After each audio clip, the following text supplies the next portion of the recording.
Hello friends, welcome back to the new video. In this video guys, I am going to show you guys how can you disable your Chrome notification in your Vivo phone. Guys, you want to disable means guys you want to off your Chrome notification, so you can off. And guys, now let's see how to disable Chrome notification in our Vivo phone.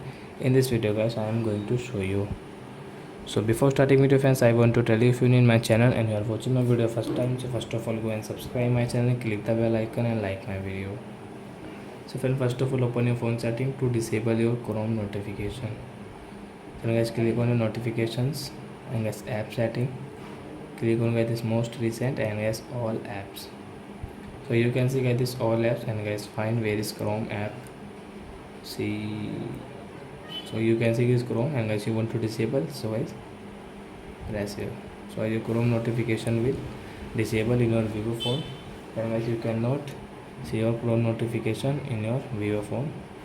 So I hope friends you have understood how to disable Chrome notification. So that's it guys, thanks for watching. Now we will meet on next video with new topic. Before going guys, please go and like my video, subscribe my channel. Bye bye friends.